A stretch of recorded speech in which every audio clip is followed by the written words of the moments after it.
국어 고득점 어렵지 않아요.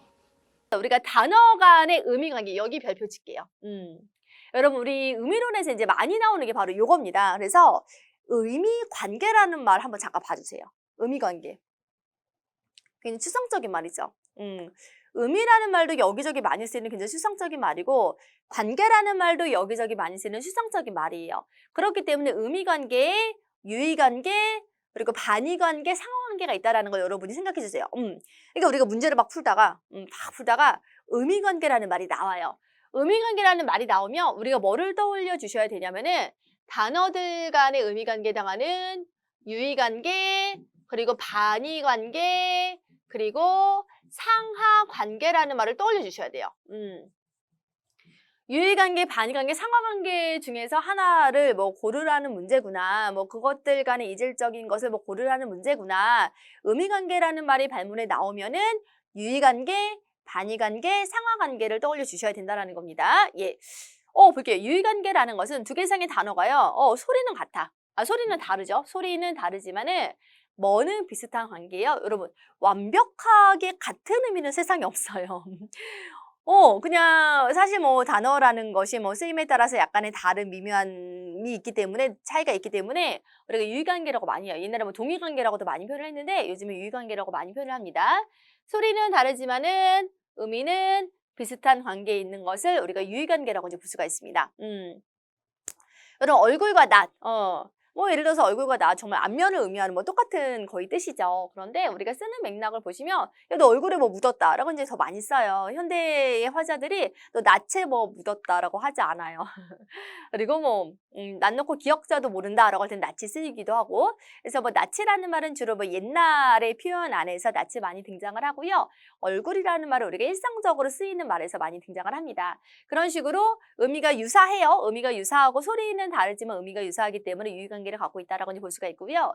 밥과 맘마도 마찬가지예요. 얘도 이제 뭔가 뜻이 비슷하죠. 그런데 여러분들이 이제 댁에서 이제 어머니한테 이렇게 말씀드리는 거예요. 엄마, 배고파요. 맘마 좀 주세요. 오늘 당장 저녁에 보세요. 그럼 부모님들이 뭐라고 할까요?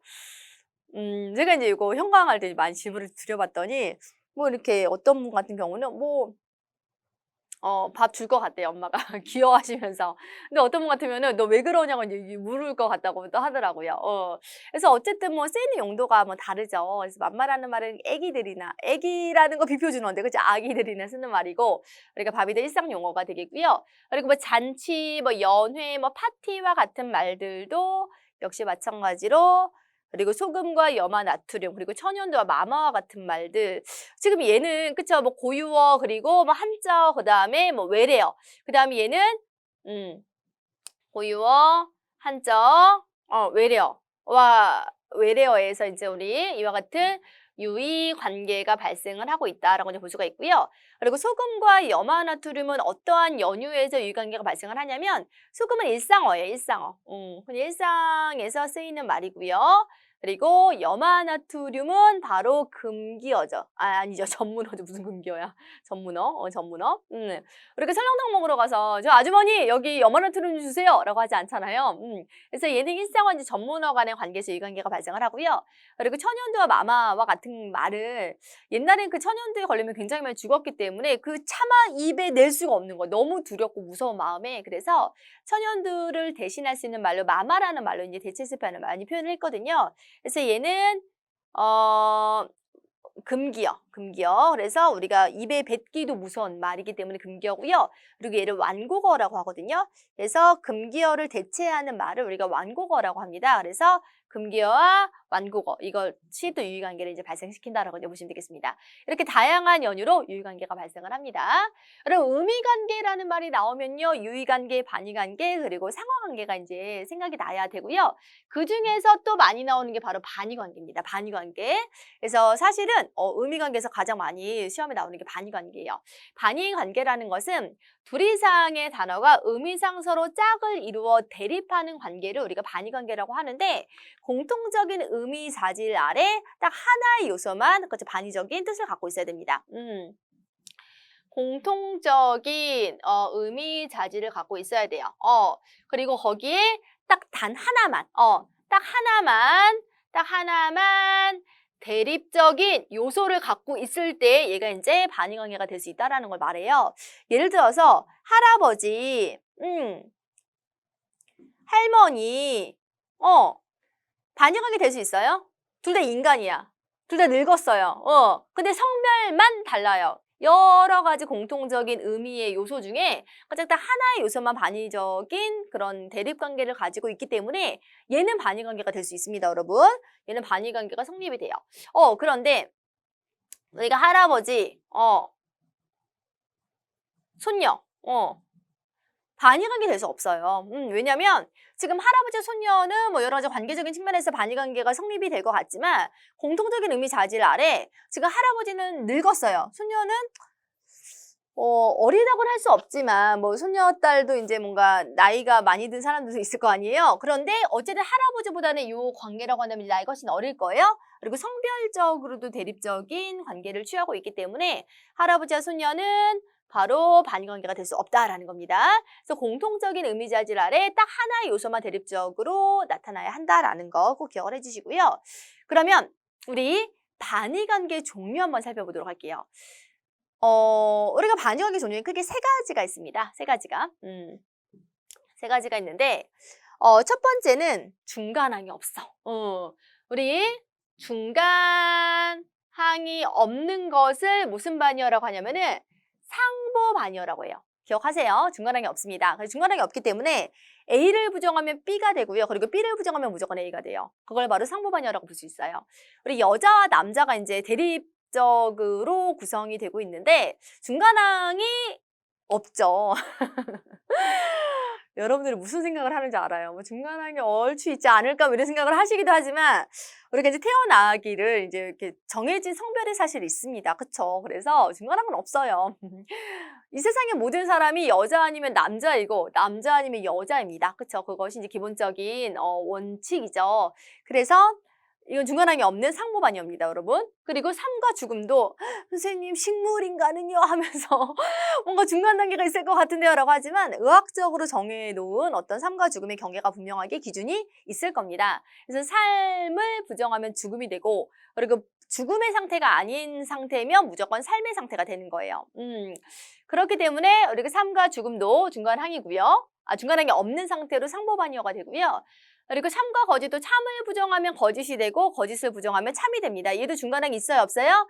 중간항이 없다라고 이제 볼 수가 있습니다. 중간항이 없어요. 선생님, 근데 귀신은 있는 거예요, 없는 거예요? 참이에요, 거짓이에요? 모르는 거예요, 여러분. 분명히 진리는 있을 거예요. 뭔가 참이든 거짓이든 존재할 거예요. 근데 그걸 모르는 거지 참과 거짓 자체에 중간항이 있다라고 생각하시면 안 됩니다. 모른다는 것은 이게 접근이 안 되는 상황이에요. 참과 거짓과 관련이 없습니다. 상보반의어예요. 그리고 우리가 중간항이 있는 것을 바로 뭐라고 하냐면은 중간항이 있는 것을 바로 정도반의어라고 해요. 정도반의어. 정도반의어. 너 걔 좋아해? 아니 좋아하지 않는데? 그럼 걔 싫어하는구나. 뭐 좋다 나쁘다 뭐 좋다 싫어하다 이런 것들의 중간항이 있죠. 중간항이 있는데 중간항이 없는 것처럼 취급하는 것을 우리가 흑백논리 오류라고 하잖아요. 너 그럼 걔 안 좋아하면은 뭐 싫어하는 거네? 뭐 이렇게 이제 말하는 것을 바로 흑백논리 오류라고 하잖아요. 우리가 좋다 나쁘다 중간 뭐 그럭저럭도 있을 수가 있고 뭐 보통 뭐 조금 좋아 뭐 조금 나빠 뭐 이런 정도가 있을 수 있습니다. 크다 작다도 마찬가지 중간 크기가 충분히 있을 수 있고요. 그리고 뜨겁다 차갑다도 미지근하다라는 중간항이 충분히 있을 수 있고요. 조금 뜨겁다 조금 차갑다 뭐 이런 것들이 있을 수 있습니다. 그렇기 때문에 중간항이 존재하는 것을 우리가 정도 반의어라고 이제 볼 수가 있어요. 그다음에 옛날에는 이제 사실 이렇게 상보반의어 그리고 정도반의어를 취급을 했었는데 어떤 개념이 또 나왔냐면은 우리가 이제 맞선 어떤 맞선 방향 예를 들어서 관계라든가 이동의 측면에서 어떤 맞선 방향이 존재를 할 때 가다는 시작점에서 바깥쪽으로 가죠. 오다는 바깥쪽에서 안쪽으로 오죠. 이런 식으로 어떤 방향이 있어요. 가다는 이렇게 가요. 나를 기준으로 보자면 오다는 이렇게 와요. 어떤? 그렇죠. 맞선 방향성이 있는 거예요. 위도 마찬가지로 이렇게 가고 이렇게 가요. 그리고 시작도 뭔가 쭉 뻗어나가는 거 그리고 뭔가 끝은 뭔가 마무리가 되는 거. 뭐 그런 식의 어떤 화살표로 정리가 될 수 있는 그러한 맞선 방향이 존재를 할 때 우리가 이것을 뭐라고 하냐면 방향반열이라고 볼 수 있습니다. 근데 여러분들이 이제 문제를 푸실 때 얘까지 사실 뭐 개입되게끔 문제가 많이 안 나오거든요. 그러면 뭐 이제 반열 중에서 가장 이질적인 것을 고르시오라는 문제가 나오면은 이 4개의 보기 중에서 중간에 있는지 없는지를 점검하셔서 접근하시는 게 굉장히 좋아요. 그럼 사실 얘는 어떻게 보면 중간항이 있거든요. 얘 중간항이 없는 거예요. 그래서 그렇게 구분하셔도 문제가 풀리는 경우들도 많아요. 그런데 이제 좀 정밀하게 반여에 대해서 접근을 하시려고 한다면 이 3가지로 이제 나누어진다. 얘는 상보, 얘는 정도, 얘는 이제 방향 반여로 이제 정리가 됩니다. 그래서 맞선 방향의 관계로 뭐 관계와 이동의 측면에서 우리가 방향 반여가 올록 볼록, 뭐 올록 오봉 렌즈, 볼록 렌즈 이런 거 있잖아요. 이런 것들도 이제 방향의 측면에서 우리가 이제 방향 반여라고 볼 수가 있는 거죠. 그리고 삼촌과 조카 뭐 이런 것들도 이제 방향 반여일 수 있고, 뭐 이런 것들 할아버지 할머니 이런 것도 이제 방향 반여일 수 있다라는 거죠. 그래서 관계라든가 그런 이동의 측면에 그런 개념을 갖고 있으면서 맞선 방향이 2개가 존재할 때 우리가 방향 반여라고 볼 수가 있다. 여러분 우리가 의미관계 중에서 방향반여가 그래도 문제로 많이 나온다라고 했습니다. 정리 잘 해주시고요.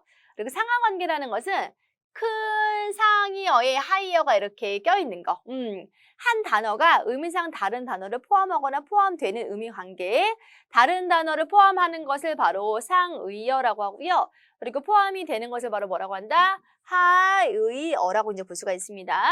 여러분 동물이라는 큰 단어 안에 뭐가 포함이 된다? 사슴이 포함이 된다. 그리고 가구라는 큰 범위 안에 책상이 포함이 된다. 그래서 이와 같은 것들을 무슨 관계라고 볼 수 있다? 상, 하, 관, 계라고 이제 볼 수가 있다라고 이제 할 수 있죠.